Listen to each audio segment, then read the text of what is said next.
Hello, good evening everyone. Welcome to Scordemy IS. So আমি part 1 already complete কৰিছো যত আমি এপ্ৰিল মাহৰ পৰা 2025 এপ্ৰিল মাহৰ পৰা ডিসেম্বৰ মাহলৈকে আমি APSC Prelims specific আমি ইন্ডিয়ান পলিটিৰ কাৰেন্ট এফেয়াৰ্স খিনি ডিসকাস কৰিছিলো। তো লাস্ট ক্লাস আমি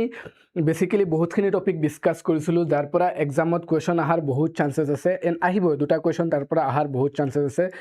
and we are confident about that তাৰ পৰা দুটা কোৱেশ্চন আহিব পাৰে প্ৰিলিমছত দুটা কোৱেশ্চন আহিব।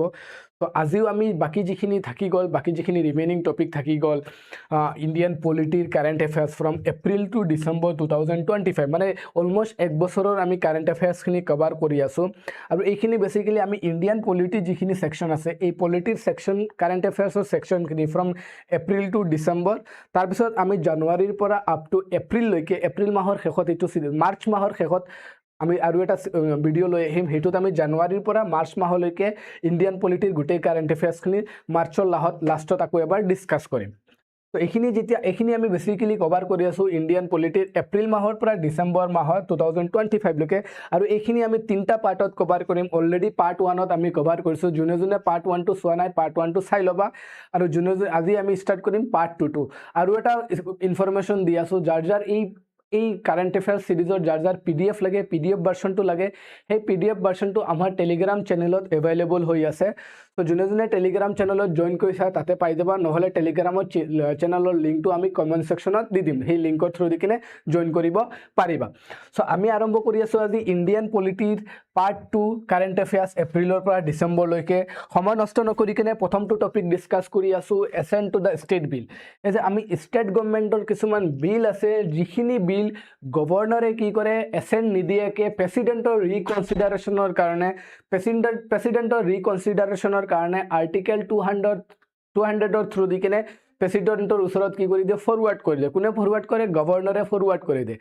তো সেই বিল ফৰওয়াৰ্ড লৈ কেনে প্ৰেসিডেন্টৰ রিকনসিডারেশন লৈ কেনে বেসিক্যালি আর্টিকেল 200 লৈ কেনে বহুত কিছুমান আমি কনফ্লিক্ট দেখা পাও। রিসেন্টলি এই কনফ্লিক্টটো আমি তামিলনাডু স্টেটত দেখা পাই আছিলো। তামিলনাডুৰ যোনজন গভৰ্ণৰ আছিল সেই গভৰ্ণৰজনে বহুত কেইটামান বিল তামিলনাডু লেজিসলেচাৰৰ বহুত কেইটামান বিল কোড পঠিয়াই দিছিল প্ৰেসিডেন্টৰ ওচৰত পঠিয়াই দিছিল ৰিকনসিডাৰেশনৰ কাৰণে আৰু প্ৰেসিডেন্টে সেই বিলখিনি বহুত দিনৰ পৰা ডিলে কৰি আছে বিলখিনি পাস কৰা নাই একো মানে উইথেলু কৰা নাই বা এসেন্টটো দিয়া নাই বিলখিনি ডিলে কৰা হৈ আছে। সো তাৰ কাৰণে ইটো নিউজত আছে এসেন্ট টু স্টেট বিল যাৰ পৰা প্ৰিলিমছত কোৱেশ্চন আহাৰ বহুত চান্সেস আছে এইবাৰ প্ৰিলিমছত ইয়াৰ পৰা কোৱেশ্চন আহিব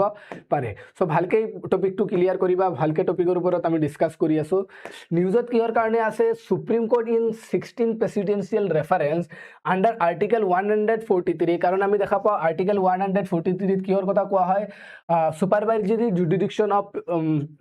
সুপ্ৰিম কোৰ্টে ইয়াতে কি কৰে সুপাৰভাইজৰি জুডিকশ্যন কৰে held that court can't impose any timeline for decision of president and governor on granting assent to the bills under article 200 and 201 of the constitution. So article 201 কি হয় আমি অলপ পিছত ডিসকাস কৰি আছো। তো আৰ্টিকেল 200 আৰু 201 আন্ডাৰত প্ৰেসিডেন্ট আৰু গভৰ্ণৰে কিছুমান স্টেট বিল আছে স্টেট গভৰ্নমেন্টৰ বা স্টেট লেজিসলেচাৰৰ বিল আছে সেইখিনি ৰিকনসিডাৰেশনৰ কাৰণে নিজৰ হাতত ৰাখি দিয়ে। তো ইয়াতে সুপ্ৰিম কোৰ্টেৰ ৰিসেন্টলি এটা জাজমেন্ট দিয়ে ৰিসেন্ট এই কেদিন আগত সুপ্ৰিম কোৰ্টে এটা জাজমেন্ট দিয়ে এই জাজমেন্টৰ আন্ডাৰত সুপ্ৰিম কোৰ্টে কি কয় সুপ্ৰিম কোৰ্টে কৈছে কি প্ৰেসিডেন্ট আৰু গভৰ্ণৰে যে এটা বিলক এসেন্ট দিব সেই এসেন্টৰ টাইমলাইনটো সুপ্ৰিম কোৰ্টে টাইমলাইনটো বনাই দিব নোৱাৰিব কাৰণ হেতু কি হয় এটা লেজিসলেটিভ পাৱাৰ হয় তাতে জুডিশিয়াৰী ইন্টাৰফেয়াৰ কৰিব নোৱাৰে because separation of power is a basic structure of doctrine. তো ইয়াতে চাও কি highlight of the judgement on 16 presidential reference 16 presidential reference বুলি কোৱা হয় আৰু তাতে কি আছিল জাজমেন্টটো বেসিক্যালি আমি চাও। তো ডিম টু এসেন্ট আনকনস্টিটিউশনাল মানে কি ডিম টু এসেন্ট মানে কি প্রেসিডেন্টে যিটো বিল আর্টিকেল 200ৰ থ্ৰুত কিনে স্টেট বিল এখনত স্টেট গভৰ্নমেন্টৰ বা স্টেট লেজিসলেচাৰৰ বিল এখন গভৰ্ণৰে আৰ্টিকেল 200ৰ আন্ডাৰত প্ৰেসিডেন্টৰ ৰিকনসিডাৰেশনৰ কাৰণে কি কৰি দিয়ে ফৰৱাৰ্ড কৰি দিয়ে প্ৰেসিডেন্টক কনসিডাৰ কৰিব প্ৰেসিডেন্টৰ ৰিকনসিডাৰেশনৰ কাৰণে এটো ফৰৱাৰ্ড কৰি দিয়ে। তাৰ পিছত আৰ্টিকেল 201ৰ আন্ডাৰত প্ৰেসিডেন্টে কি কৰিব তাক উইথহেল্ড কৰি ৰাখিব পাৰে মানে ৰিজেক্ট কৰি দিব পাৰে নহলে প্ৰেসিডেন্টে তাৰ ওপৰত এসেন্ট দিব পাৰে আৰু প্ৰেসিডেন্টে তাৰ ওপৰত ৰিকনসিডাৰেশনৰ কাৰণে ৰিটাৰ্ণো কৰিব পাৰে। তো আৰ্টিকেল 200 আৰু 201ৰ যেটো পাৱাৰ আছে বেসিক্যালি গভৰ্ণৰে ৰিকনসিডাৰেশনৰ কাৰণে প্ৰেসিডেন্টক ফৰৱাৰ্ড কৰে আৰু প্ৰেসিডেন্টে তাৰ ওপৰত ডিসিশন লয় এসেম্বলি মানে লেজিসলেটিভ পাৱাৰ ষ্টেট বিলৰ ওপৰত প্ৰেসিডেন্টে লেজিসলেটিভ পাৱাৰ লগায় সো এই গোটেই প্ৰসেছৰ ওপৰত আমি দেখা পাইছিলো কেই বছৰৰ পৰা ৰিসেন্টলি কেই বছৰৰ পৰা তামিলনাডু লেজিসলেচাৰত বহুত ডাঙৰ কনফ্লিক্ট হৈ আছিল কাৰণ তামিলনাডু গভৰ্নমেন্টে বহুত কেইটামান বিল পাস কৰিব ট্ৰাই কৰে আৰু সেই বিলবিলাক গভৰ্ণৰৰ ওচৰত দিয়া হয় আৰু গভৰ্ণৰে ম্যাক্সিমাম বহুত কেইটামান বিল প্ৰেসিডেন্টৰ ৰিকনসিডাৰেশনৰ কাৰণে ফৰৱাৰ্ড কৰি দিয়ে আৰু প্ৰেসিডেন্টে কি বিলবিলাকৰ ওপৰত বহুত টাইম লগাই দিয়ে একো ৰেসপন্সে নকৰে আমি ডিলে হোৱা দেখা পাওঁ আৰু সেই কাৰণে আমাৰ তামিলনাডু গভৰ্নমেন্টে সুপ্ৰিম কোৰ্টৰ ওপৰত কেছ ফাইল কৰিছিল আৰু সুপ্ৰিম কোৰ্টে 16 প্ৰেসিডেন্টিয়েল অৰ্ডাৰৰ ওপৰত এই জাজমেন্টটো দিয়ে জাজমেন্টত কৈছে যে deem to as an unconstitution supreme কোৰ্টে এনেকুৱা কোনো টাইমলাইন বনাই দিব নোৱাৰিব যে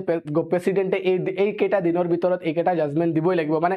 সুপ্ৰিম প্ৰেসিডেন্টে এই টাইমৰ ভিতৰত এই বিলটো সাইন কৰিব লাগিব এই বিলটো পাস কৰিব লাগিবই বুলি এনেকুৱা সুপ্ৰিম কোৰ্টে কোনো টাইমলাইন বনাই দিব নোৱাৰিব কাৰণ প্ৰেসিডেন্টে যে যেটো সাইন কৰে প্ৰেসিডেন্টে যেটো এসেন দিয়ে হেতু প্ৰেসিডেন্টৰ লেজিসলেটিভ পাৱাৰ হয় সো জুডিশিয়াৰি ইয়াতে কৈছে কি জুডিশিয়াৰি কৈছে কি আমি লেজিসলেটিভ পাৱাৰত ইন্টাৰফেয়াৰ কৰিব নোৱাৰিম কাৰণ লেজিসলেচাৰ আৰু জুডিশিয়াৰি কি হয় কমপ্লিট সেপাৰেশন হয় আৰু সেপাৰেশন অফ পাৱাৰ এটা কি হয় বেসিক স্ট্ৰাকচাৰ ডক্ট্ৰিন হয় সো ইটো আনকনস্টিটিউশনাল হৈ যাব ডিম two এসেন So court cannot assume assent to bill merely because court ordered time lapse as it infringes constitutional power of president governor violate separation of power and federal constitutional scheme so federal power aru jitu separation of power ase etuk basically violate kora hobo jodi judiciary tar bitorat interfere kore governor and president cannot shift on bill indefinitely as it violates the federalism legislature will and constitutional morality আৰু এই জাজমেন্টত supreme কোৰ্টে আৰু এটা বস্তু add কৰে যে governor আৰু প্ৰেসিডেন্টে সেই বিলখন বেছি দিনৰ কাৰণে ইনডিফাইনেটলি ডিলে কৰিব নোৱাৰিব কাৰণ ইনডিফাইনেটলি ডিলে কৰি দিলে সেই বস্তুটোৱে আমাৰ যেটো ফেডাৰেল স্ট্ৰাকচাৰ আছে সেই ফেডাৰেলিজমক ভায়োলেট কৰিব লেজিসলেচাৰ ষ্টেট লেজিসলেচাৰৰ যেটো উইল আছে তাকো ভায়োলেট কৰিব আৰু কনস্টিটিউশনাল যেটো মৰেলিটি আছে সেন্টাৰ ষ্টেট ৰিলেচনৰ সেই বস্তুটোকো কি কৰিব ভায়োলেট কৰিব এই বস্তুখিনি আমাৰ সুপ্ৰিম কোৰ্টৰ জাজমেন্টত ৰিসেন্ট জাজমেন্টত এটো কোৱা হৈছে limited judicial review court can intervene if governor and president act with malevolent intent and review is confined to produce not merits so court tate intervene koribo paribo jodi governor aru president nijor ichha mate autocratic bhabe kiba jodi kore tetia hole court interfere koribo paribo supreme advice not required president need not seek supreme court advice whenever governor reserve a bill for his or her assent as subjective satisfaction of president is sufficient so মানে ইয়াতে প্ৰেসিডেন্টে supreme কোৰ্টৰ যেটো offer আছে বা supreme কোৰ্টৰ যেটো ৰিকনসিডাৰেশন আছে হেতুৰ কাৰণে wait কৰিব নালাগে সো এটো আছিল কি ৰিসেন্ট সুপ্ৰিম কোৰ্টৰ জাজমেন্ট ৰিসেন্ট সুপ্ৰিম কোৰ্টৰ জাজমেন্টে সুপ্ৰিম কোৰ্টে এইখিনি বস্তু কৈছে যে কি বস্তু কলে যে প্ৰথম বস্তুটো কলে যে সুপ্ৰিম কোৰ্টে আমি এখন বিল পাস কৰিম বিল এখন যেতিয়া পাস কৰা হ'ব ষ্টেট লেজিসলেচাৰ মই প্ৰসেছটো পিছত বুজাই দি আছো কেনেকা প্ৰসেছত পাস কৰা হয় তো ষ্টেট লেজিসলেচাৰে বিল এখন পাস কৰিব সেই বিলখন ফাইনালি কত যায় সেই বিলখন ফাইনালি গভৰ্ণৰৰ ওচৰত যায় আৰু গভৰ্ণৰে সেই বিলখন কি কৰে প্ৰেসিডেন্টৰ তাত ৰেফাৰ কৰে ফৰ ৰিকনসিডাৰেশন আৰু আমি কেইদিনমান এই কেইদিনৰ পৰা দেখা পাই আছো প্ৰেসিডেন্টে সেই বিলবিলাক বহুত দিনৰ কাৰণে ডিলে কৰি আছে আৰু due to this delay supreme কোৰ্টে এটা জাজমেন্ট দিয়ে কেছ হৈছিল সুপ্ৰিম কোৰ্টত কেছ ফাইল কৰা হৈছিল সুপ্ৰিম কোৰ্টে জাজমেন্ট দিয়ে যে এই বিলটো যে প্ৰেসিডেন্টে সাইন কৰিবই লাগিব বুলি সুপ্ৰিম কোৰ্টে এনেকা কোনো টাইমলাইন বনাই দিব নোৱাৰিব কাৰণ এনেকা টাইমলাইন বনাই দিলে হে বস্তুটো আনকনস্টিটিউশনাল হৈ যাব বিকজ এটো সেপাৰেশন অফ পাৱাৰক ভায়োলেট কৰিব সিমিলাৰলি আমাৰ সুপ্ৰিম কোৰ্টে কৈছে যে গভৰ্ণৰ আৰু প্ৰেসিডেন্টে সেই বিলটো এটা এপ্ৰোপ্ৰিয়েট টাইমৰ ভিতৰত দি দিব লাগে পাস কৰি দি দিব লাগে নহলে ৰিজেক্ট কৰিব লাগে এটা টাইমৰ ভিতৰত কৰি দিব লাগে ইনডিফাইনেটলি সেই বস্তুটো ডিলে কৰিব নালাগে কাৰণ ইনডিফাইনেটলি ডিলে কৰিলে এটো ফেডাৰেলিজম লেজিসলেটিভ উইল আৰু কনস্টিটিউশনাল মৰেলিটিক বেসিক্যালি ভায়োলেট কৰিব Note, Constitution of India under Article 163(2) explicitly mentioned that in certain aspects the governor of state act in his her own direct discretion. However, Constitution does not empower President to independently so moto take up a state bill unless it has first been reserved and forwarded by governor. So, Article 163 close to কি লিখা আছে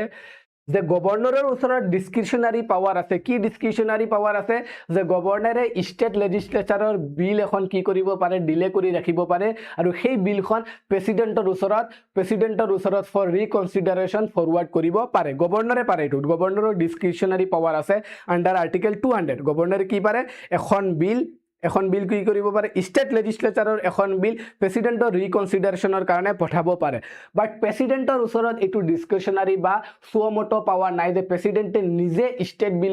state লেজিসলেচাৰৰ বিল এখন নিজৰ কাৰণে কনসিডাৰেশনত ৰাখাৰ কাৰণে হেতু প্ৰেসিডেন্টৰ ওচৰত নাই প্ৰেসিডেন্টে কেতিয়া পাৰিব যেতিয়া সেই ৰাজ্যখনৰ গভৰ্ণৰে সেই বিলখন ফৰৱাৰ্ড কৰিব তেতিয়াহে প্ৰেসিডেন্টে পাৰিব নহলে নোৱাৰে প্ৰেসিডেন্টে গমইছা সো এটো ডিসক্ৰিশনাৰি পাৱাৰটো কাৰ আছে গভৰ্ণৰৰে ডিসক্ৰিশনাৰি পাৱাৰ আছে সেই বিলটো প্ৰেসিডেন্টৰ ৰিকনসিডাৰেশনৰ কাৰণে ফৰৱাৰ্ড কৰাৰ অনলি পাৱাৰটো গভৰ্ণৰৰ ওচৰত আছে প্ৰেসিডেন্টৰ ডিসক্ৰিশনাৰি পাৱাৰ নাই ইন্ডিপেন্ডেন্ট পাৱাৰ নাই যে সেই বিলখন নিজৰ হাতেৰে নিজৰ ইচ্ছামতে আনি কেনে ৰিকনসিডাৰেশন কৰাটো প্ৰেসিডেন্টৰ নাই আনলেস হেতু কেতিয়া পাৰিব অনলি গভৰ্ণৰে ফৰৱাৰ্ড কৰিলে প্ৰেসিডেন্টে কনসিডাৰ কৰিব পাৰিব বুজি পাইছা বস্তুটো ইয়াৰ পৰা কোৱেশ্চন আহিছে অলৰেডি UPSC প্ৰিলিমছত কোৱেশ্চন আহিছে Constitutional provision regarding assent to the state bill যিকোনো এটা স্টেট বিল পাস কৰোতে কেনেকা কনস্টিটিউশনাল প্ৰভিজন হয় মই অলপ বুজাই দিয়াছো ফৰ এক্সাম্পল বিল এখন আৰম্ভ হৈছে স্টেট বিল এখন আৰম্ভ হৈছে সেই বিলখন কৰ পৰা পাস কৰিব লাগিব স্টেট লেজিসলেটিভ এসেম্বলি বিধানসভাৰ পৰা বিলখন পাস হ'ব লাগিব আৰু বিধানসভাৰ পৰা বিলখন পাস হোৱাৰ পিছত কাৰ ওচৰত যাব গভৰ্ণৰৰ ওচৰত যাব আৰু গভৰ্ণৰৰ ওচৰত কি থাকে কেইটামান অপচন থাকে কি অপচন থাকে আমি ইয়াতে ডিসকাস কৰি আছো গভৰ্ণৰৰ ওচৰত ইয়াতে 3-4টা মান অপচন থাকে ইয়াতে চাই লোৱা মই ধুনিয়াকে লিখি আছো তো গভৰ্ণৰৰ ওচৰত স্টেট লেজিসলেচাৰে বিল এটা পাস কৰিব বিলটো এটো আৰ্টিকেল 200 ত লিখা আছে গভৰ্ণৰ ৰেসপন্সিবিলিটি ফৰ স্টেট বিলত গভৰ্ণৰৰ কেনেকা ৰেসপন্সিবিলিটি থাকে আৰ্টিকেল 200 ত লিখা আছে স্টেট লেজিসলেচাৰে বিল এখন পাস কৰিব বিলখন পাস কৰাৰ লগে লগে সেই বিলখন কাৰ ওচৰত যাব গভৰ্ণৰৰ ওচৰত যাব গভৰ্ণৰৰ ওচৰত 4টা অপচন থাকে এটা অপচন কি আছে গভৰ্ণৰে সেই বিলখনত কি দিব সাইন কৰি দিব আৰু সাইন কৰাৰ লগে লগে সেই বিলখন কি হৈ যাব ল হৈ যাব বুজি পাইছা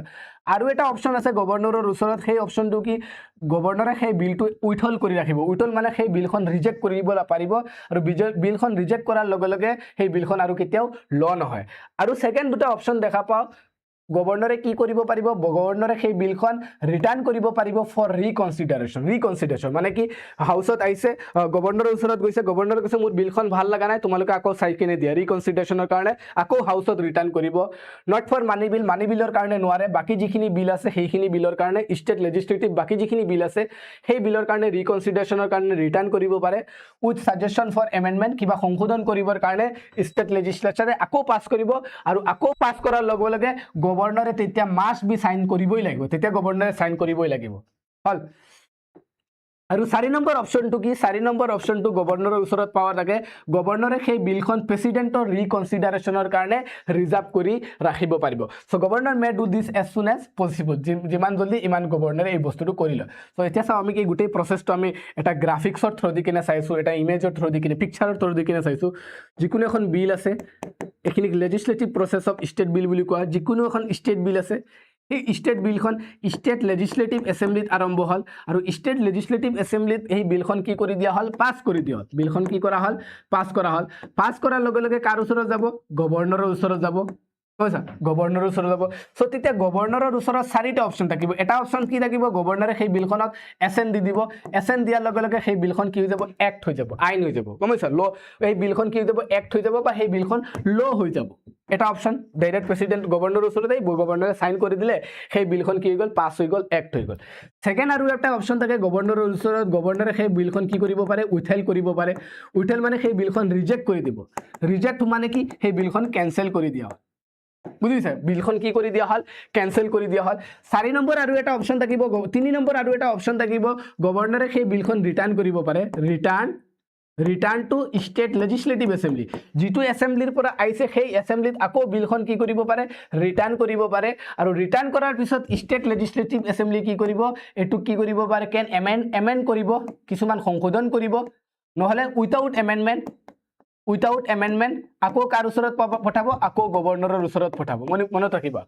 আকৌ কাৰ ওচৰত পঠাব গভৰ্ণৰৰ ওচৰত পঠাব এটা বস্তু বুজি পাই আছে না গভৰ্ণৰৰ ওচৰত 4টা অপচন থাকে এটা হৈছে সাইন কৰিব সাইন কৰাৰ লগে লগে হিটো লৈ যাব উইথেল মানে কি ৰিজেক্ট কৰি দিব মানে বিলখন কেনসেল হৈ যাব আকৌ এটা অপচন আছে কি গভৰ্ণৰে সেই বিলখন আকৌ স্টেট লেজিসলেচাৰত ৰিটাৰ্ণ কৰিব ৰিটাৰ্ণ কৰা কিহৰ কাৰণে ৰিটাৰ্ণ কৰিব বস্তুখিনি আকৌ ৰিকনসিডাৰ কৰিবৰ কাৰণে ৰিটাৰ্ণ কৰিব স্টেট লেজিসলেচাৰত তেতিয়া স্টেট লেজিসলেচাৰৰ ওচৰত দুটা অপচন আছে স্টেট লেজিসলেচাৰে তাক অলপ সংশোধন কৰিব নহলে উইথাউট এমেন্ড কৰি কিনে মানে উইথাউট একো সংশোধন নকৰাকৈ আকৌ গভৰ্ণৰৰ ওচৰত পঠাব তেতিয়া গভৰ্ণৰে মাষ্ট বি তাত সাইন কৰিব লাগিব গভৰ্ণৰে কি কৰিব লাগিব মাষ্ট বি এসেন্ট দিবই লাগিব তেতিয়া গভৰ্ণৰে সাইন কৰিবই লাগিব তেতিয়া মানে গভৰ্ণৰৰ আৰু অপচন নাই গভৰ্ণৰৰ এটাই অপচন তেতিয়া সাইন কৰিবই লাগিব 4 নম্বৰ অপচনটো কি গভৰ্ণৰৰ এটো গভৰ্ণৰৰ অলপ এটা স্পেশাল পাৱাৰ যেটো প্ৰেসিডেন্টৰ নাথাকে গম পাইছা এটো গভৰ্ণৰৰ এটা ডিসক্ৰিশনাৰি পাৱাৰ হয় আমাৰ ৰাজ্যপাল সকলৰ এটা ডিসক্ৰিশনাৰি পাৱাৰ হয় 4 নম্বৰটো কি 4 নম্বৰ হৈছে ৰিজাৰ্ভ 4 নম্বৰ অপচনটো কি 4 নম্বৰ অপচনটো হৈছে ৰিজাৰ্ভ বিল ফৰ প্ৰেসিডেন্ট কনসিডাৰেশন প্ৰেসিডেন্টৰ কনসিডাৰেশনৰ কাৰণে বিলটো কি কৰিব ৰিজাৰ্ভ কৰি ৰাখিব মনত ৰাখিবা প্ৰেসিডেন্টৰ কনসিডাৰেশনৰ কাৰণে বিলটো ৰিজাৰ্ভ কৰি ৰাখিব পাৰে এটো আৰ্টিকেল 200 ত লিখা আছে ক'ত লিখা আছে আৰ্টিকেল 200 ত লিখা আছে সো এইখিনি আছিল কি লেজিসলেটিভ প্ৰসেস স্টেট লেজিসলেচাৰৰ এইখিনি প্ৰসেস বিল এখন যেতিয়া বিধানসভাৰ পৰা পাস কৰা হয় তেতিয়া গভৰ্ণৰ ওচৰত থাকে গভৰ্ণৰ ওচৰত এই চাৰিটা অপচন থাকে আৰু 4 নম্বৰ অপচনটো কি 4 নম্বৰ অপচনটো হৈছে কি প্ৰেসিডেন্টৰ গভৰ্ণৰে সেই বিলখন প্ৰেসিডেন্টৰ কনসিডাৰেশনৰ কাৰণে ৰিজাৰ্ভ কৰি ৰাখিব পাৰে আৰু সেই বিলখন গভৰ্ণৰে কাৰ ওচৰত ফৰৱাৰ্ড কৰে প্ৰেসিডেন্টৰ ওচৰত ফৰৱাৰ্ড কৰে আৰু এই 4 নম্বৰ অপচনত বেসিক্যালি বহুত ডিলে দেখা পোৱা যায় বহুত ডিলে হৈ আছে কিহৰ কাৰণে ডিলে হৈ আছে কাৰণ যিবিলাক ৰাজ্যত মানে অপজিশনৰ গভৰ্নমেন্ট চলি আছিল এন্টি বিজেপি গভৰ্নমেন্ট চলি আছে সেইবিলাক ৰাজ্যৰ বিলবিলাক বেসিক্যালি অলপ বেছি ডিলে কৰা হৈ আছে কাৰণ গভৰ্ণৰ জুন কোন হয় গভৰ্ণৰ জন সেন্ট্ৰেল গভৰ্নমেন্টৰ এজন এজেন্ট হয় সেই কাৰণে সেই বিলবিলাক বহুত ডিলে হৈ আছে যাৰ কাৰণে সেইবিলাক ৰাজ্য যেনেকা তামিলনাডু কেৰালা সেইবিলাক ৰাজ্য সুপ্ৰিম কোৰ্টত কেছ কৰিছে যে সিহঁতৰ বিলবিলাক বহুত দিনৰ কাৰণে ডিলে হৈ আছে কাৰণ ম্যাক্সিমাম বিল প্ৰেসিডেন্টৰ কনসিডাৰেশনৰ কাৰণে কি কৰি দিয়া হৈছে ফৰৱাৰ্ড কৰি দিয়া হৈছে আৰু প্ৰেসিডেন্টে হেতুৰ ওপৰত ডিলে কৰি আছে বুজি পাইছা বস্তুটো সো সুপ্ৰিম কোৰ্টে কৈছে আমি ইয়াৰ কাৰণে কোনো টাইমলাইন বনাই দিব নোৱাৰো প্ৰেসিডেন্টে কেতিয়া সাইন কৰিব এটো প্ৰেসিডেন্ট কা মৰ্জি হে বাট জলদি কৰি দিব লাগে সেই বস্তু সুপ্ৰিম কোৰ্টে কৈছে সো এতিয়া প্ৰেসিডেন্টৰ ওচৰত কেইটা অপচন থাকে প্ৰেসিডেন্টৰ ওচৰত তিনিটা অপচন থাকে সেই তিনিটা অপচন আমি ইয়াতে ডিসকাস কৰি আছো প্ৰেসিডেন্টে সেই ষ্টেট বিলক কি কৰিব পাৰে প্ৰেসিডেন্টৰ ওচৰত তিনিটা অপচন আছে সো হেতু কত লিখা আছে আৰ্টিকেল 201 প্ৰেসিডেন্টৰ ৰেসপন্সিবিলিটি কি হয় president responsibility for bill reserve by the governor গভৰ্ণৰে যেটো বিল প্ৰেসিডেন্টৰ কাৰণে ৰিজাৰ্ভ কৰি ৰাখিছে তাতে প্ৰেসিডেন্টৰ ৰেসপন্সিবিলিটিটো কি হয় এটো আৰ্টিকেল 201 ত লিখা আছে তাতে লিখা আছে কি governor reserve bill for president আৰু সেই বিলত প্ৰেসিডেন্টে তিনটা অ্যাকশন লব পাৰে এটা অ্যাকশন কি প্ৰেসিডেন্টে তা সাইন কৰিব পাৰে আৰু প্ৰেসিডেন্টে তা সাইন কৰাৰ লগে লগে সেই বিলটো কি যাব ল হৈ যাব বা এক্ট হৈ যাব প্ৰেসিডেন্টে আৰু কি কৰিব পাৰে প্ৰেসিডেন্ট উইথেল কৰিব পাৰে বা উইথেল মানে কি প্ৰেসিডেন্টে সেই বিলখনক ৰিজেক্ট কৰি দিব পাৰে আৰু 3 নম্বৰ অপচনটো কি ৰিটাৰ্ণ ফৰ ৰিকনসিডাৰেশন প্ৰেসিডেন্টে সেই বিলখনক আকৌ স্টেট লেজিসলেচাৰক ৰিটাৰ্ণ কৰিব পাৰে স্টেট লেজিসলেচাৰে সেই বিলখন চাবৰ কাৰণে ৰিটাৰ্ণ কৰিব পাৰে যেনেকা গভৰ্ণৰে ৰিটাৰ্ণ কৰে সিমিলাৰলি প্ৰেসিডেন্টে সেই সেম বিলখন স্টেট লেজিসলেচাৰত ৰিটাৰ্ণ কৰিব পাৰিব মনত ৰাখিবা মানি বিল বাদ দিকে না বাকি গুটেই কেটা বিলক ৰিটাৰ্ণ কৰিব পাৰে with suggestion for amendment কৰিবৰ কাৰণে ৰিটাৰ্ণ কৰিব পাৰে with suggestion for amendment legislature must consider and pass legislature হেতু কনসিডাৰ কৰি কেনে পাস কৰিব লাগে within 6 months 6 মাহৰ ভিতৰত legislature হে গোটেই বস্তুখিনি ৰিকনসিডাৰেশন কৰি কেনে আকৌ পাস কৰিব লাগিব তো তেতিয়া আহি যাব আকৌ প্ৰেসিডেন্টৰ ওচৰত আহি যাব প্ৰেসিডেন্টৰ ওচৰত আহাৰ লগে লগে প্ৰেসিডেন্টে ফাইনাল ডিসিশন দিব ডিসিশন টু গিভ এসেন্ট অৰ ৰিকনসিডাৰ বিল তো তেতিয়া প্ৰেসিডেন্টৰ ওচৰত কেইটা অপচন থাকিব প্ৰেসিডেন্টে কি কৰিব পাৰিব গ্ৰান্ট কৰিব পাৰিব নহলে প্ৰেসিডেন্টে আকৌ ৰিজেক্ট কৰিব পাৰিব বুজি পাইছা উইথেল আকৌ ৰিজেক্ট কৰিব পাৰিব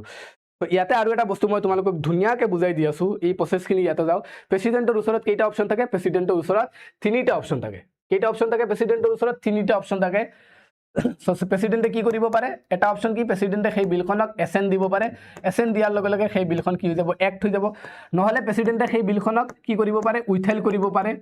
উইথেল মানে কি ৰিজেক্ট কৰিব পাৰে সেই বিলখন কেনসেল হৈ যাব তেতিয়া আৰু এটা অপচন আছে প্ৰেসিডেন্টৰ ওচৰত প্ৰেসিডেন্টে কি কৰিব পাৰে সেই বিলটো ৰিটাৰ্ণ কৰিব পাৰে ৰিটাৰ্ণ ফৰ ৰিকনসিডাৰেশন মানে ৰিটাৰ্ণ ফৰ ৰিকনসিডাৰেশন ৰিটাৰ্ণ কত return to state legislative assembly আকৌ স্টেট লেজিসলেটিভ এসেম্বলি মানে বিধানসভাত আকৌ ৰিটাৰ্ণ কৰিব পাৰে আৰু বিধানসভাৰ পৰা কি হ'ব পাৰে এমেন্ড সংশোধন কৰি কেনে অৰ উইথাউট এমেন্ড সংশোধন নকৰাকে বিলটো কি কৰিব আকৌ প্ৰেসিডেন্টৰ ওচৰত আহিব তেতিয়া প্ৰেসিডেন্টৰ ওচৰত আকৌ দুটা অপচন থাকিব এটা অপচন কি প্ৰেসিডেন্টে এটুক এসেন্ট দিব নহলে প্ৰেসিডেন্টে কি কৰিব পাৰে এটুক আকৌ ৰিজেক্ট কৰিব পাৰে বা উইথেল কৰিব পাৰে যেটো পাৱাৰ কাৰ নাছিল গভৰ্ণৰৰ সেই পাৱাৰটো নাছিল গভৰ্ণৰৰ পাৱাৰটো কি আছিল ৰিটাৰ্ণ ফৰ টু স্টেট লেজিসলেচাৰে এমেন্ড কৰি কেনে উইথাউট এমেন্ডমেন্ট কৰি কেনে যদি সেই বিলটো আকৌ গভৰ্ণৰৰ ওচৰত পঠিয়ায় তেতিয়া গভৰ্ণৰে মাষ্ট বি তাতে সাইন কৰিব লাগে কিন্তু প্ৰেচিডেণ্টৰ ওচৰত সেইটো নহয় প্ৰেচিডেণ্টে তাত সাইন কৰিব পাৰে বা ৰিজেক্টও কৰিব পাৰে আই হোপ সকলোৱে বুজি পাইছা গোটেই প্ৰসেছখিনি সো ইমানখিনিলৈকে কি আছিল ইমানখিনিলৈকে এইখিনি প্ৰসেছ কি আছিল আৰ্টিকেল 200 ত আৰু ইয়াৰ পৰা আৰম্ভ হৈ যায় আৰ্টিকেল 201 মনত আহিব আই হোপ সকলোৱে বুজি পাইছা গোটেই কাহিনীখিনি হল গোটেই কাহিনীখিনি বুজি পাইছা প্ৰেচিডেণ্টৰ এছেন কেনেকা হয় যোনে যোনে বুজিছা পাইছো বুলি ক'বা হল তো সিম্পলি প্ৰসেছ বিল এখন যেতিয়া ষ্টেট লেজিসলেচাৰত আহে বিলখন পাছ কৰা হয় গভৰ্ণৰৰ ওচৰত যায় গভৰ্ণৰৰ ওচৰত চাৰিটা অপচন থাকে বিলখনত সাইন কৰিব পাৰে নহলে গভৰ্ণৰে সাইন কৰা মানে সেই বিলখন ল হৈ যাব নহলে গভৰ্ণৰে সেই বিলখন উইথেল কৰি ৰাখে উইথেল মানে কি ৰিজেক্ট কৰি দিব বিলখন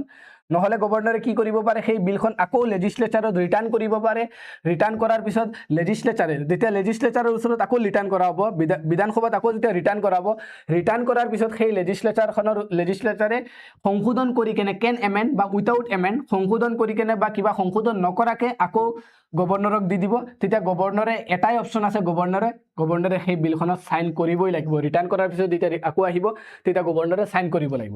গভৰ্ণৰৰ আৰু এটা 4 নম্বৰ অপচন আছে সেই অপচনটো কি তেখেতে গভৰ্ণৰে সেই বিলখন প্ৰেচিডেণ্টৰ কনসিডাৰেশনৰ কাৰণে ৰিজাৰ্ভ কৰি ৰাখিব পাৰে যেটো আৰ্টিকেল 200 ত লিখা আছে আৰু সেই বিলখন যেতিয়া প্ৰেচিডেণ্টৰ ওচৰত ফৰৱাৰ্ড কৰা হয় তেতিয়া প্ৰেচিডেণ্টৰ ওচৰত তিনটা অপচন থাকে এটা অপচন কি প্ৰেচিডেণ্টে সেই বিলখন সাইন কৰিব সাইন কৰাৰ লগে লগে সেই বিলখন কি হৈ যাব এক্ট হৈ যাব নহলে প্ৰেচিডেণ্টে সেই বিলখন ডাইৰেক্ট ৰিজেক্ট কৰিব পাৰে আৰু প্ৰেচিডেণ্টৰ ওচৰত 3 নম্বৰ অপচনটো কি প্ৰেচিডেণ্টে সেই বিলখন ৰিটাৰ্ণ ফৰ ৰিকনসিডাৰেশন টু লেজিসলেচাৰ মানে প্ৰেচিডেণ্টে সেই বিলখন আকৌ ষ্টেট লেজিসলেচাৰত ৰিটাৰ্ণ কৰিব পাৰে তেতিয়া ষ্টেট লেজিসলেচাৰে উইথিন 6 মান্থ 6 মাহৰ ভিতৰত সেই বিলখনক ৰিকনসিডাৰ কৰি কেনে কেতিয়াবা এমেন্ড কৰিব পাৰে নহলে উইথাউট এমেন্ডমেন্ট কৰি কেনে সেই বিলখন প্ৰেচিডেণ্টৰ ওচৰত দিব আৰু প্ৰেচিডেণ্টৰ আকৌ দুটা অপচন আহি যাব প্ৰেচিডেণ্টে সাইন কৰিব পাৰে বা ৰিজেক্ট কৰিব পাৰে যেটো গভৰ্ণৰৰ নাছিল গভৰ্ণৰে কি কৰিব লাগে মাষ্ট বি সাইন কৰিব লাগিছিল কিন্তু প্ৰেচিডেণ্টে সাইন কৰিব পাৰে বা নকৰিব পাৰে যোনে যোনে বুজি পাইছা পাইছো বুলি ক'বা তো এটো আছিল কি প্ৰসেছ এটো আছিল গোটেই প্ৰসেছ ইয়াতে লিখিছো so unlike governor president is not obligated to give assent to reconsider বিলত গভৰ্ণৰে মাষ্ট বি সাইন কৰিব লাগে বাট প্ৰেচিডেণ্টে ৰিকনসিডাৰ বিল বিলাকত মাষ্ট বি সাইন কৰিব নালাগে for state legislature bill state legislative bill বিলাকত মনত ৰাখিবা নট ফৰ সেন্ট্ৰাল ইখিনি গোটেই state so moving to the next topic এটো হৈছে বহুত ইম্পৰ্টেন্ট এবাৰৰ প্ৰিলিমছত ইয়াৰ পৰা কোৱেশ্চন আহিব প্ৰিলিমছত আহিব বুলি ধৰিলোৱা তো সেইটো টপিক কি ৰিমুভেল অফ মিনিষ্টাৰ আপন ডিটেনশনত যদি আমাৰ চিফ মিনিষ্টাৰ প্ৰাইম মিনিষ্টাৰ গম পাইছে union cabinet minister state cabinet minister যিবিলাক মিনিষ্টাৰক কেতিয়াবা আমি গম পাওঁ ডিটেনশন কৰা হয় সিহঁতক যদি এৰেষ্ট কৰা হয় তো এৰেষ্ট হোৱা মিনিষ্টাৰ বিলাকক কি কৰা হয় সিহঁতক সাসপেন্ড কৰা হ'ব সো সেই মিনিষ্টাৰৰ সাসপেনশন আপন ডিটেনশন এটো নতুনকে এটা এক্ট আহিছে বুজিছা নেতাবিলাকক ৰিমুভেল কৰিবৰ কাৰণে সাসপেন্ড কৰিবৰ কাৰণে এটা নতুনকে এক্ট আহিছে এই এক্টটো বহুত ইম্পৰ্টেন্ট হয় তো যেটো কিহৰ কাৰণে union home minister introduce the constitution 130 amendment bill 2025 130 amendment bill 2025 for removal of minister upon detention in Lok Sabha যদি কোনোবা এজন মিনিষ্টাৰ যদি ডিটেইন হয় জেলত সোমায় তেখেতৰ ওপৰত কিবা যদি এটা ক্ৰিমিনেল কেছ বা হিনিয়াছ কিবা কেছ যদি তেখেতৰ ওপৰত সোমায় আৰু তেখেত যদি এৰেষ্ট হয় আপ টু 30 দিনলৈকে যদি তেখেতক ডিটেইন কৰি ৰখা হয় কিহৰ কাৰণে এটা in a offence punishable up to 5 years of imprisonment 5 বছৰৰ ইমপ্ৰিজমেন্টৰ কাৰণে কিবা এটা ক্ৰাইমত যদি কোনো এজন মিনিষ্টাৰ কোনো এজন prime minister CM cabinet minister যদি 30 দিন যদি মিনিমাম 30 দিন যদি কি হৈ যায় জেলত সোমাই যায় মেক্সিমাম 30 দিন যদি জেলত সোমাই যায় তেখেত সো 31 দিনৰ দিনা তেখেতক কি কৰা হ'ব ৰিমুভেলৰ প্ৰসেছ আৰম্ভ হৈ যায় সেই মিনিষ্টাৰক ৰিমুভেল কৰিব লাগে সো নিউজ আছে আমি অলপ ভিতৰত সোমাই কেনে পঢ়ি আছো ডেপথত কি provision of the constitution amendment bill 2025 so এটো কি আছিল 130 constitution amendment ground for removal union minister কোনগুণক রিমুভ কৰাব ইউনিয়ন মিনিষ্টাৰক কৰাব চিফ মিনিষ্টাৰক কৰাব ষ্টেট মিনিষ্টাৰ বিলাকক কৰাব prime minister to be remove if arrested and detain for 30 consecutive days 30 দিনৰ কাৰণে যদি হিয়তক এৰেষ্ট কৰা হয় for an offence punishable with 5 years or more imprisonment যদি কোনো এটা অফেন্সৰ কাৰণে কোনো এটা মানে ক্ৰাইমৰ কাৰণে যদি মিনিষ্টাৰ বা চিফ মিনিষ্টাৰে হওক বা প্ৰাইম মিনিষ্টাৰে হওক এই চাৰিটা ক্ৰাইটেৰিয়া যিকোনো এজন যদি মানুহ কোনো এটা ক্ৰাইমৰ কাৰণে যেটো ক্ৰাইমৰ কাৰণে তেখেতক পানিশমেন্ট 5 বছৰলৈকে ইমপ্ৰিজমেন্ট দিয়া এনেকুৱা কিছুমান ক্ৰাইমৰ কাৰণে যদি তেখেত কনজিকিউটিভলি যদি একেৰাহে যদি তেখেতক 30 দিন যদি তেখেতক ডিটেইন কৰি ৰখা হয় এৰেষ্ট কৰি ৰখা হয় তেতিয়া সেই মিনিষ্টাৰ বা সেই চিফ মিনিষ্টাৰ বা সেই প্ৰাইম মিনিষ্টাৰজনক কি কৰা হ'ব ৰিমুভ কৰা হ'ব গম পাইছা সো গ্ৰাউণ্ড ফৰ ৰিমুভ মানে কি যদি এজন মিনিষ্টাৰ বা প্ৰাইম মিনিষ্টাৰ বা চিফ মিনিষ্টাৰ এজনে যদি 30 দিন কনজিকিউটিভ ভাবে তেখেতক এৰেষ্ট কৰা হয় কিহৰ কাৰণে এনেকুৱা এটা ক্ৰাইমৰ কাৰণে জি ক্ৰাইমৰ কাৰণে তেখেতক মিনিমাম 5 বছৰ ইমপ্ৰিজমেন্ট দিয়া হ'ব মিনিমাম 5 বছৰ তেখেতৰ ওপৰত কি লগোৱা হ'ব ডিটেনশন মানে ইমপ্ৰিজমেন্ট কৰাৰ এটা ক্ৰাইম সো তাতকে বেছি হ'ব পাৰে সো যদি 30 দিনৰ কাৰণে সেই মানুহজন যদি জেলত ডিটেইন কৰা হয় এৰেষ্ট কৰা হয় তেতিয়াহলে 31 দিনৰ দিনা তেখেতক কি কৰাব ৰিমুভ কৰা হৈ যাব so the bill propose a significant amendment to the article 75 আৰু এই বিলে আৰ্টিকল 75 যেটো union cabinet minister article 164 state minister article 239 AA NCT National Capital Delhi of the Indian Constitution এইকেটা আৰ্টিকলক এমেন্ড কৰি কেনে নতুনকে কনস্টিটিউশনাল 130 কনস্টিটিউশনাল এমেন্ডমেন্ট আনা হৈছে যাতে union minister chief minister state minister আৰু প্ৰাইম মিনিষ্টাৰক কি কৰা যায় 30 দিনতকে বেছি যদি হিয়ত একেৰাহে যদি জেলত থাকে এৰেষ্ট কৰা হয় তেতিয়ালে হিয়তক ৰিমুভেল প্ৰসেসটো কেনেকা হ'ব so procedure of the removal union ministers except prime minister বাদ দি কিনে বাকিখিনিৰ কেনেকা removal process The president remove minister on prime minister advice by 31st day otherwise automatic cessation যদি 35 days মানে 30 দিনত তেখেতে কনজিকিউটিভলি এৰেষ্ট কৰি ৰখা হৈছে সো 31 নম্বৰ দিনত প্ৰাইম মিনিষ্টাৰে কি কৰিব প্ৰেসিডেন্টক এডভাইস কৰিব তেতিয়া প্ৰেসিডেন্টে তেখেতক এই ইউনিয়ন মিনিষ্টাৰজনক ৰিমুভ কৰিব আদাৰৱাইজ প্ৰাইম মিনিষ্টাৰক অটোমেটিকলি ৰিমুভ কৰা হ'ব স্টেট মিনিষ্টাৰ বিলাকক governor remove on CM advice সিএমৰ এডভাইসক সিমিলাৰলি 31 নম্বৰ দিন ৰিমুভ কৰা হ'ব দিল্লীৰ যিখিনি মিনিষ্টাৰ আছে এক্সেপ্ট সিএম বাদ দি কেনে president act on Delhi CM as advice দিল্লীৰ সিএমৰ এডভাইস গতে প্ৰেসিডেন্টে ৰিমুভ কৰিব 31st day so prime minister আৰু চিফ মিনিষ্টাৰক কেনেকা ৰিমুভ কৰা হয় must resign by 31st day of custody failure leads to automatic removal so 31st day মানে 30 দিনক অটোমেটিক জেলত আছে 31 দিনৰ দিনা অটোমেটিকলি তেখেতে ৰিজাইন কৰিব লাগিব যদি অটোমেটিক ৰিজাইন নকৰে তেতিয়াহলে তেখেতৰ অটোমেটিক কি হৈ যাব ৰিমুভেল হৈ যাব ৰিএপয়েন্টমেন্ট নো বাৰ অন ৰিএপয়েন্টমেন্ট আফটাৰ ৰিলিজ ফ্ৰম কাস্টডিৰ পৰা ৰিলিজ হোৱাৰ পিছত তেখেতৰ কোনো ৰিএপয়েন্টমেন্টৰ প্ৰসিডিউৰ নাথাকিব সো এটা বহুত ধুনিয়া এটা এক্ট আহিছে যিবিলাকে আমাৰ ক্ৰিমিনেলাইজেশন অফ পলিটিক্সক অলপ কমাব গমছে মেইনছত এটা টপিক আহে ক্ৰিমিনেলাইজেশন অফ পলিটিক্স এই বস্তুটোক কমাই দিব পাৰে যোনে বুজি পাইছো বুলি কবা এটা হাই হেলো কৰিবা অলপ Interesting lage. So moving to the next topic, Central Bureau of Investigation, CBI. আমি সকলে গম পাও CBI আমাৰ মমতা দিদিৰ লগত বহুত পাঙ্গা চলি আছে CBI সেই কাৰণে নিউজত আছে মমতা দিদি বুইছা মমতা বেনাৰ্জী ওয়েস্ট বেঙ্গলৰ মমতা বেনাৰ্জীৰ লগত বহুত বেছি পাঙ্গা চলি আছে এই CBI সেই কাৰণে CBI নিউজত আছে তো চাও আমি কি CBI কি হয় recently a high level committee to recommend the name of new CBI director failed due to reach consensus নতুনকে এটা হাই লেভেল কমিটি বনোৱা হৈছিল আৰু সেই হাই লেভেল কমিটিটোৱে CBI নতুন ডাইৰেক্টৰ কাক বনাব সেই ডাইৰেক্টৰৰ নামটো ৰিকমেন্ড কৰিছিল কিন্তু এটো ফেইল হৈ যায় সেই কাৰণে এটো নিউজত আছে এটা চাও আমি সেন্ট্ৰাল ব্যুৰো অফ ইনভেষ্টিগেশন কি হয় established in 1963 CBI কেতিয়া এস্টাবলিশ কৰিছিল 1963 মানে এস্টাবলিশ কৰা হয় মনত ৰাখিবা central bureau of investigation 1963 establish কৰা হয় on the recommendation of Santanam Committee 1960 to 64 so আমি গম পাও after the first Chino war India আৰু China first যেটো war আছিল 1960 ফালে so হেতু waৰৰ পিছত Santanam Committee এটা বনোৱাই দিয়া হয় তো মানে সিকিউৰিটিৰ কাৰণে স্পেশালি সিকিউৰিটি ইন্টাৰনাল সিকিউৰিটি এক্সটাৰ্নাল সিকিউৰিটিৰ কাৰণে এন্ড ডিফেন্স বস্তুটো অলপ কি কৰা হৈছিল আমাৰ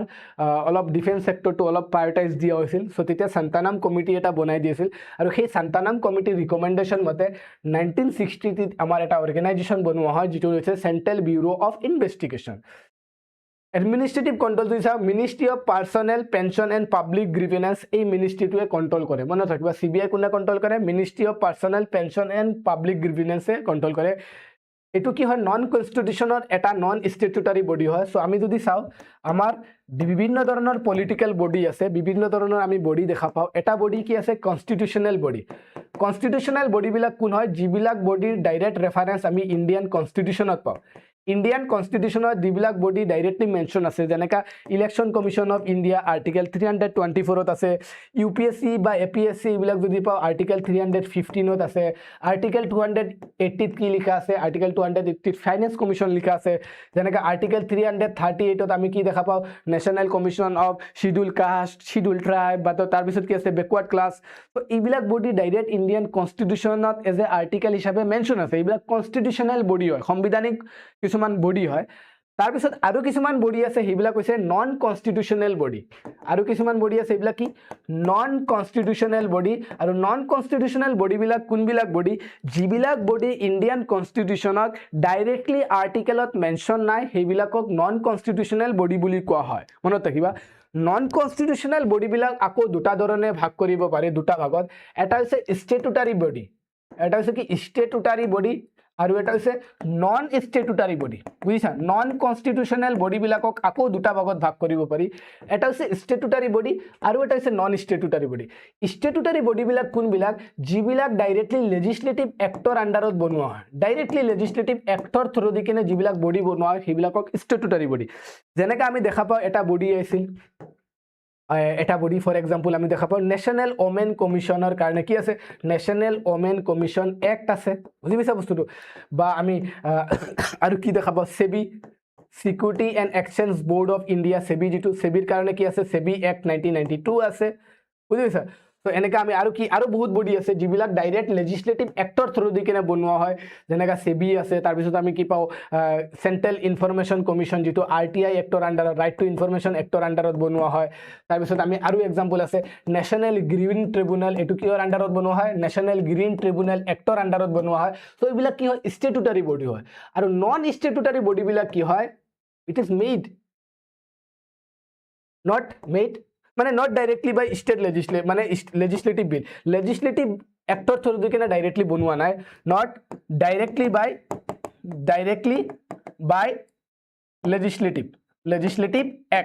লেজিছলেটিভ এক্টৰ থ্ৰু দি কিনে ডাইৰেক্টলি বনোৱা নাই। তেনেহ'লে এই বডিবিলাক কোনে বনাইছে, আকাশৰ পৰাতো অহা নাই, ভগৱানে বনাই দিয়া নাই। চ' এই নন ষ্টেটুটাৰী বডিবিলাক কি, এই বডিবিলাক কোনোবা এটা বেলেগ এক্ট আহিছে, সেই বেলেগ এক্টৰ আণ্ডাৰত বহুত কেইদিন পিছত বা সেই বেলেগ এক্টৰ আণ্ডাৰত ইনডাইৰেক্টলি কেইদিনমান পিছত বনোৱা হৈছে, সেইবিলাকক নন ষ্টেটুটাৰী বডি বুলি কোৱা হয়। নন কনষ্টিটিউশ্যনেল প্লাছ নন ষ্টেটুটাৰী বডিবিলাক হয়। তাৰে চবতকৈ ডাঙৰ এক্সাম্পলটো আমি দেখা পাওঁ চেণ্ট্ৰেল ব্যুৰ' অফ ইনভেষ্টিগেশ্যন, যাক CBI বুলি কোৱা হয়। চ' আই হোপ সকলো বুজি পাইছা কাহিনীটো, গোটেই কাহিনীটো বুজিছা ন।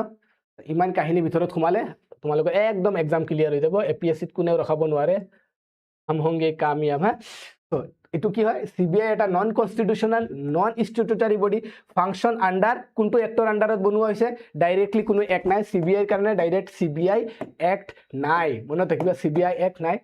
তো এইটো নন ষ্টেটুটাৰী বডি কিয়ৰ কাৰণে, কাৰণ CBI যিটো বডি, এই বডিটো দিল্লী স্পেচিয়েল পুলিচ ইষ্টাব্লিছমেণ্ট এক্ট 1946 যিটো আছিল দিল্লীৰ কাৰণে, যিটো দিল্লী স্পেচিয়েল পুলিচ ইষ্টাব্লিছমেণ্ট এক্ট 1946, এই এক্টৰ আণ্ডাৰত, সেই এক্টটো 1946তে আহিছে সেইটো এক্ট, কিন্তু সেই এক্টৰ আণ্ডাৰত ইনডাইৰেক্টলি 1963ত বনোৱা আছিল। সেইকাৰণে CBIৰ কাৰণে কোনো ডাইৰেক্ট এক্ট নাই, that's why it's a non statutory body.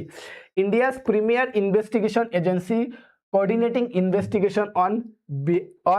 behalf of Interpol member country. So Interpol member যিটো কাণ্ট্ৰি আছে এইবিলাকৰ বিহাফত কাম কৰে, ইনভেষ্টিগেশ্যন কৰে। মটো কি, সিহঁতৰ মটো হৈছে ইণ্ডাষ্ট্ৰি, ইম্পাৰ্চিয়েলিটি এণ্ড ইণ্টিগ্ৰিটি, মনত ৰাখিবা 3I। CBIৰ মেইন মটোটো কি I3, হা I3, ইণ্ডাষ্ট্ৰি, ইম্পাৰ্চিয়েলিটি, ইণ্টিগ্ৰিটি। এই ডাইৰেক্ট ফিলিমছত সুধিব, ডাইৰেক্ট লিখি লোৱা, ডাইৰেক্ট ফিলিমছত সুধিব, এইবাৰ সুধি আছে ফিলিমছত, ডাইৰেক্ট সুধিব, লিখি লোৱা কোনটো এক্টত আহিছে, ডাইৰেক্ট লিখিব। অহাৰ পিছত ক'বা যে ছাৰ পঢ়িছিলোঁ কিন্তু ইমান মনত দিয়া নাই, মনোযোগ দিয়া নাই, অহাৰ পিছত মই আকৌ লৈ আহিম যে এইটো আহিছে বুলি, বুজি পাইছা বস্তুটো। চ' ভিজন কি, কম্বেট কৰাপশ্যন বন্ধ কৰিব লাগে। সেইকাৰণে মমতা বেনাৰ্জীৰ ওচৰত ডেইলি গৈ আছে, কিন্তু মমতা বেনাৰ্জী কিতাপ চিতাপ ফাইল হাতত লৈ কিনে বহি থাকে, হা নেদেখাওঁ মই, গম পাইছা, মোৰ কিতাপ মই কাকো নেদেখাওঁ, CBI কোনো আহিবাচোন আকৌ। তো কৰাপশ্যন, কাপ, ইকনমিক এণ্ড ভাইলেণ্ট ক্ৰাইমবিলাক, ইকনমিক ক্ৰাইম যেনেকৈ মানি লণ্ডাৰিং হওক, বা সেই যে কেইদিন আগত কাক লগাই দিছিল কেজৰিৱাল, চ' তেখেত কেজৰিৱালক লগাইছিল, কিন্তু কেজৰিৱাল নাছিল, ফোন নাছিল তেখেতক। বৰ্তমান দিল্লী হাইকোৰ্টে তেখেতক ৰেহাই দি দিলে, হাইকোৰ্ট নহয় দিল্লী কোৰ্টখনে। Violent crime and tackle cyber and highly technology offence, যিখিনি চাইবাৰ ক্ৰাইম আছে এইখিনি কম্বেট কৰিবৰ কাৰণে CBI বনোৱা হৈছে। অৰ্গেনাইজেশ্যন হেডেড বাই ডাইৰেক্টৰ, এজন ডাইৰেক্টৰ থাকিব, assisted by special and additional director থাকিব। এণ্ড আদাৰ পুলিচ ৰেংকৰ অফিচাৰবিলাক থাকিব এজন ডাইৰেক্টৰ থাকিব appointment of director selected by committee comprising the prime minister থাকিব এই যে যোনজন ডাইৰেক্টৰ CBIৰ যোনজন ডাইৰেক্টৰ সেই ডাইৰেক্টৰজন কোন থাকিব ডাইৰেক্টৰজনক কোনে এপইণ্ট কৰিব এটা কমিটি এপইণ্ট কৰিব আৰু সেই কমিটিত কোন কোন থাকিব প্ৰাইম মিনিষ্টাৰ থাকিব লিডাৰ অফ অপজিশ্যন থাকিব চিফ জাষ্টিচ অফ ইণ্ডিয়া থাকিব অৰ এ সুপ্ৰিম কোৰ্ট জাজ নমিনেটেড বাই দেম তো মনত থাকিবা CBI এপইণ্ট কৰা হয় সেই CBIৰ এপইণ্টমেণ্টত কোন থাকিব প্ৰাইম মিনিষ্টাৰ থাকে leader of opposition Rahul Gandhi আৰু chief justice of India chief জাষ্টিচ নাথাকিলে সুপ্ৰিম কোৰ্টৰ বেলেগ এজন জাজক নমিনেট কৰা হয় তো এই কমিটিটো বেসিক্যালি ডাইৰেক্টৰক এপইণ্ট কৰে কিন্তু আজিকালি নিউজত এটা বস্তু ওলাই আছে যে CBI বেসিক্যালি বায়াসনেস কৰি আছে বহুত ৰিয়েলিটিত বায়াসনেস কৰি আছে নিউজত ওলোৱা নহয় ৰিয়েলিটিত বায়াসনেস কৰিছে কাৰণ CBI বৰ্তমান সেন্ট্ৰেল গভৰ্নমেণ্টে এজ এ পলিটিক্যাল টুল হিচাপে ইউজ কৰিছে যাক পলিটিক্যালি আমি কি কৰিব লাগে দবাব বনাব লাগে যাৰ ওপৰত যেনেকা মমতা বেনাৰ্জী অলপ বেছি বাঢ়ি আছিল মমতা বেনাৰ্জীৰ ওপৰত অলপ দবাব ক্ৰিয়েট কৰিব লাগে সেইকাৰণে মমতা বেনাৰ্জীৰ ওপৰত ডাইৰেক্ট একশ্যন লৈ লিয়া CBI ডেইলি মমতা বেনাৰ্জীৰ ওচৰত যায় আগত কেজৰিৱালৰ ওপৰত দবাব ক্ৰিয়েট কৰিবৰ কাৰণে কেজৰিৱালৰ ঘৰত ডেইলি কি কৈছিল CBI গৈছিল তো CBI বৰ্তমান কি কৰি আছে অলপ বায়াসনেস কৰি আছে সেইকাৰণে নিউজত আছে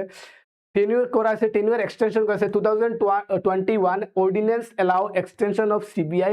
director tenure up to 5 years 5 বছৰ লৈকে কৰা আছে earlier কিমান আছে 2 বছৰ আছিল তো আগত CBI ডাইৰেক্টৰৰ কাৰ্যকাল কিমান আছিল 2 বছৰ আছিল কিন্তু 2021ত কি কৰা হয় CBI ডাইৰেক্টৰৰ কাৰ্যকালটো 5 বছৰলৈকে বৃদ্ধি কৰা হয় আৰু টাইপস অফ কেছ কিয়তে anti corruption case economic offence special crime and suo motu case বিলাক কিয়তে চাই CBI চাই সো মনত ৰাখিবা CBI যে কোৱাসি জুডিশিয়াল কেছ বিলাক চাই থাকে আই হোপ সকলো বুজি পাইছা CBI কি হয় CBI বুজি পাইছা না বস্তুটো কৰ পৰা কেনেকৈ আহে CBI টো Bhuyan Sir combat কৰাপশন এখিনি লিখিছো সাগে এপয়েন্টমেন্ট কেনেকা কৰা হয় এখিনি লিখিছো ডাবল পেজ আহি গৈছে সো নেক্সট সো আৰু same topic to consent of state for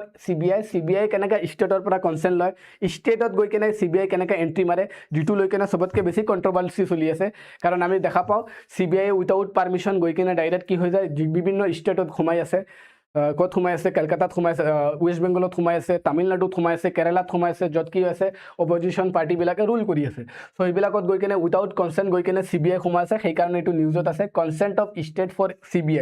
CBI কেনেকা কনসেন্ট লৈ কেনে সো জেনাৰেল যদি চাও CBI is not required to seek fresh permission every time it enter that state in connection with the investigation for every case so প্ৰত্যেক কেছৰ কাৰণে CBI fresh permission লব নালাগে এটা স্টেটৰ কাৰণে যদি এবাৰ পাৰমিশন লৈ লয় এটা যদি পাৰমিশন লৈ লয় CBI তেতিয়া সেই পাৰমিশনৰ থ্ৰু দি কিনে CBI প্ৰত্যেক কেছৰ কাৰণে ঘুমাব পাৰে এন্ট্ৰি কৰিব পাৰে মনত ৰাখিবা every time so CBI is not required to seek fresh permission every time it enter that state in connection with investigation for every case প্ৰত্যেক কেছৰ কাৰণে CBI ফ্ৰেশ পাৰমিশন লব নালাগে এটা কেছৰ কাৰণে যদি পাৰমিশন লৈ লয় তেতিয়া হলে নেক্সট ঘুমাই যাব পাৰে section 6 of Delhi Special Police Investigation Act empower that state government to give or deny consent to CBI officer so ইয়াতে দিল্লী স্পেশাল পুলিশ এক্টত কি লিখা আছে স্টেট গভর্নমেন্টে CBI পারমিশন দিব পাৰে বা দিব মানে ডিনাই কৰিব পাৰে যে পাৰমিশন নিদিব পাৰে বা দিব পাৰিব specific CBI would have to apply to state government in every case কিন্তু ইয়াতে লিখা আছে যেটো যে দিল্লী স্পেশাল পুলিশ সেই এক্টত লিখা আছে CBI প্ৰত্যেক কেছত গভৰ্নমেন্টৰ পৰা স্টেট গভৰ্নমেন্টৰ পৰা পাৰমিশন লব লাগে কিন্তু বৰ্তমান লোৱা নাই ইন জেনাৰেল হিয়তে পাৰমিশন নলয় এটা কেছৰ কাৰণে লয় বাকি গুটে এনে ঘুমাই থাকে এন্টি মাৰি থাকে so moving to the next topic union public service commission যাক UPSC বুলি কোৱা হয় আমি সকলোৱে চিনি পাও নিউজত কিহৰ কাৰণে আছে UPSC completed a century of its establishment on 1st October 2025 মনত ৰাখিবা 1st October 2025 আমাৰ ইউনিয়ন পাব্লিক সাৰ্ভিস কমিশনে 100 বছৰ কমপ্লিট কৰিলে সো 2025 মনত ৰাখিবা 2025 100 বছৰ কমপ্লিট কৰিছিল সো 1925 আমি গম পাও কি হয় UPSC এস্টাবলিশমেন্ট কৰা হয় under government of India act 1919 মনত ৰাখিবা 1919 যেটো যে গভৰ্নমেন্ট অফ ইন্ডিয়া এক্ট আছিল সেই গভৰ্নমেন্ট অফ ইন্ডিয়া এক্টৰ আন্ডাৰত কি কৰা হয় ইউনিয়ন পাব্লিক সাৰ্ভিস কমিশনটো এস্টাবলিশ কৰা হয় তাৰ কাৰণে এটা কমিশন আহিছিল 1924 এটা কমিশন আহিছিল যেটো কি আছিল লি কমিশন আৰু এই লি কমিশনৰ ৰিকমেন্ডেশন মতে ফাৰ্স্ট অক্টোবৰ 1925 আমাৰ ইউনিয়ন পাব্লিক সাৰ্ভিস কমিশন এই কমিশনটো এস্টাবলিশ কৰা হ'ল তো এটো চাও সেন্ট্ৰাল ৰিক্ৰুটিং এজেন্সি ফৰ ইন্ডিয়া ইন্ডিয়াৰ কাৰণে এটা সেন্ট্ৰাল ৰিক্ৰুটিং এজেন্সি যোনে কি কৰে বিভিন্ন ধৰণৰ পোষ্টত চাকৰিত কি কৰে ৰিক্ৰুট কৰে কনস্টিটিউশনাল বডি হয় এটা কিহৰ কাৰণে আৰ্টিকেল 315 পৰা আৰ্টিকেল 323 যেটো পাৰ্ট 14ত আছে তাতে ইউপিএসসিৰ কথা ডাইৰেক্টলি মেনশন আছে that's why it's A constitutional body হয় কম্পোজিশন যদি চাও ইউপিএসসিত কোন কোন থাকে ইউপিএসসিত এজন চেয়ারম্যান থাকিব আৰু কিছুমান মেম্বাৰ থাকে আৰু হিয়তক কোনে এপইন্ট কৰে প্ৰেসিডেন্টে এপইন্ট কৰে stand at president discretion আৰু এই যে এজন তো চেয়াৰম্যান থাকিব আৰু এজন চেয়াৰম্যানৰ লগত আৰু কেইজনমান যে মেম্বাৰ থাকিব সো কিমানজন মেম্বাৰ থাকিব হেতু কোনে ডিসাইড কৰে প্ৰেসিডেন্টে ডিসাইড কৰে আৰু হেতু প্ৰেসিডেন্টৰ ডিসক্ৰিশনাৰি পাৱাৰ প্ৰেসিডেন্টে নিজৰ ইচ্ছামতে ডিসাইড কৰিব পাৰে কাকো পাৰমিশন লব নালাগে president that's why it's a discretionary power at least 50% member must have 10 years of government service আৰু এই যে মেম্বাৰ আছে এই মেম্বাৰ বিলাকৰ 50% মেম্বাৰে at least গভৰ্নমেন্টত 10 বছৰ সাৰ্ভিস কৰিব লাগিব যোন যাক তাক ঘৰৰ পৰা উঠাই আনি কেনে এপইন্টমেন্ট কৰিব নোৱাৰিব গমছে কোনোবা সালা ঠেলাওয়ালা ৰিস্কাওয়ালা সাৰ্ভিস কৰা নাই হিয়তক উঠাই আনি কেনে মানে ইউপিএসসি মেম্বাৰ হিচাপে বনাব নোৱাৰিব সাওয়ালা ঠেলাক মই ইয়াতে ইনসাল্ট কৰা নাই জাস্ট এটা এক্সাম্পল দিলো যে গভৰ্নমেন্ট সাৰ্ভিসত থাকিব লাগিব কোনোবা বিজনেসম্যান কৰি আছে মাৰৱাৰী কাহিনী কব বলা আজি তুমি ইমান দিন হাৰ্ডওয়াৰ বিজনেস কৰা এটা বলা ইউপিএসসি চেয়াৰম্যান হৈ যোৱা তুমি ইউপিএসসি মেম্বাৰ একটু নোৱাৰিব কাৰণ 10 years at least 10 years government সাৰ্ভিসৰ কি থাকিব লাগিব এক্সপেৰিয়েন্স আৰু হিয়তৰ কাৰ্যকাল কিমান থাকে ইউপিএসসি যোনজন চেয়াৰম্যান প্লাস ইউপিএসসি যোন কেটা মেম্বাৰ আছে যিমান কেটা মেম্বাৰ এই মেম্বাৰটো কোনে ডিসাইড কৰে প্ৰেসিডেন্টে ডিসাইড কৰে কিমান মেম্বাৰ সো হিয়তৰ কাৰ্যকাল থাকে 6 year or until they attain age of 65 so হিয়তৰ কাৰ্যকাল মানে 6 বছৰ থাকিব নহলে আপ টু ম্যাক্সিমাম 65 ইয়াৰ্স মানে 65 বছৰ বয়সলৈকে হিয়তৰ কাৰ্যকাল থাকে আৰু 6 ইয়াৰ যেটো আৰ্লিয়াৰ হৈ যাব হেতু গমছে removal ground include the insolvency external paid employment যদি বেলেগ বাহিৰত কৰবাত যদি কিবা এমপ্লয়মেন্ট কৰি আছে হিয়তক ৰিমুভ কৰা হৈ যাব insolvency যদি আনকনস্টিটিউশনাল কিবা প্ৰ্যাকটিস কৰে ফিজিক্যাল এন্ড মেন্টাল আনফিটনেস কাৰণ ইমান ডাঙৰ মানুহক এপইন্ট কৰি আছে আইএস অফিসাৰ আইপিএস অফিসাৰ হিয়ত যদি ফিজিক্যালি আৰু মেন্টালি আনফিট থাকে মিসবিহেভিয়াৰ কৰে তেতিয়াহলে অবভিয়াসলি হিয়তে কেনেকা মানুহ ৰিক্ৰুট কৰিব সো এইবিলাক গ্ৰাউণ্ডত বেসিক্যালি ইনসলভেন্সি মানে আনকনস্টিটিউশনাল বিহেভিয়াৰ কৰে এক্সটাৰ্নাল বাহিৰৰ পৰা যদি এমপ্লয়মেন্ট কৰে বাহিৰত কিবা এমপ্লয়মেন্ট কৰে সো অবভিয়াসলি বাহিৰত এমপ্লয়মেন্ট কৰিলে